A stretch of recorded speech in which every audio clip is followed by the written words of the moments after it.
안녕하세요. 저는 능인고등학교에서 3학년 영어를 맡고 있는 한정아입니다. 자, 오늘은 절대평가인 영어 영역을 왜 소홀히 할 수 없는가에 대한 이유를 짚어보려고 합니다. 자, 영어를 소홀히 하면 안 되는 첫 번째 이유는 바로 수시 모집 수능 최저학력 기준 때문인데요. 다들 들어보셨죠? 충분한 역량에도 불구하고 바로 이 최저학력 기준 때문에 수시 모집에서 탈락의 고배를 마시는 친구들이 참 많습니다. 너무 아쉽죠. 특히 N수생들이 수능에서 상대적으로 더 강하다 보니 육모, 구모, 그리고 수능에서는 평소 자신의 실력을 제대로 발휘하기가 참 힘듭니다. 내년 6월이 되면 이게 무슨 말인지 제대로 실감을 하실 수가 있을 것 같아요. 자, 하지만 그렇기 때문에 N수생의 영향을 받지 않는 절대평가인 영어 영역에서 높은 등급을 받아야 최저학력 기준을 충족하기가 훨씬 수월해진다 이겁니다. 자, 그래서 영어 영역은 우리에겐 바로 신의 한 수가 될 수 있다는 거예요. 자, 그럼 이 대목에서 내년도 수능 최저학력 기준을 같이 살펴보기로 합시다. 자, 몇 개년간 우리 학교 학생들이 많이 지원했던 수도권, 그리고 우리 지역 대학에서 발표한 2021 내년도 대학별 입학 전형 기본 계획을 참고해서 만든 자료입니다. 자, 보시다시피 탐구 과목의 경우에는 2과목 평균을 요구하기도 하고요. 많은 대학에서 이렇게 한국사도 최저 기준을 제시하고 있네요. 한국사도 열심히 해야겠죠, 여러분?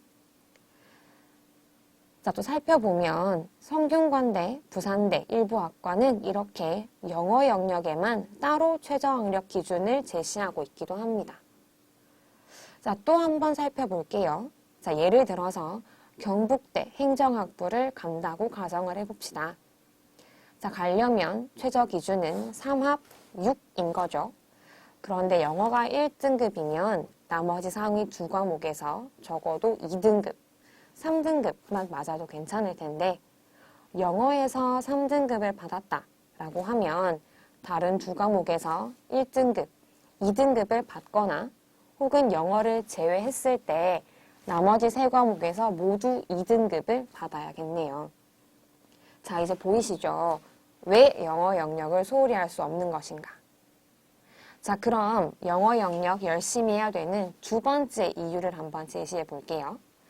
두 번째 이유는 바로 정시 모집에서 영어 영역 반영 방법 때문입니다. 수능에서 영어 4등급 받고도 정시로 서울대 가던데요?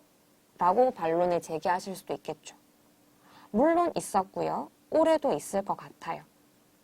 자, 그렇지만 대학별 정시 모집의 영어 영역 반영 비율을 살펴보시면 자, 서울대의 경우에는 물론 9등급을 받아도 4점밖에 감점이 되지 않겠지만 고려대, 연세대로 한번 넘어가 볼게요. 국어, 수학, 탐구 영역에서 모두 같은 점수를 받은 두 학생이 영어 등급에서만 차이가 난다고 가정을 해볼게요. 자, 똑같이 영어 등급을 받았다고 하더라도 연세대의 경우가 훨씬 타격이 크다라는 거 보실 수가 있겠죠. 자, 그리고 서강대, 성균관대의 경우에는 두 학생이 똑같이 3등급을 받았다 하더라도 단순 점수 차이로만 계산해도 6점이나 차이가 나는 거죠. 자, 대학별 점수 산출 기준을 따르게 되면 그 격차는 훨씬 더 커질 수가 있을 거예요. 경북대, 부산대의 경우도 물론 그렇습니다. 국수탐, 물론 중요하지만, 정말 중요하지만 영어를 왜 소홀히 할 수 없는지, 왜 그렇게 정시에서도 영어가 중요하다고 하는지 이제 보이시죠? 자, 그래서 우리는 영어 영역 절대평가이지만 끝까지 놓지 말고 열심히 해야 한다는 겁니다. 자, 그럼 대체 영어 공부 어떻게 하면 좋을까라는 물음표가 막 생길 것 같은데요. 자, 그럼 그 내용은 다음번 두 번째 영상에서 한번 같이 살펴보기로 해요. 안녕!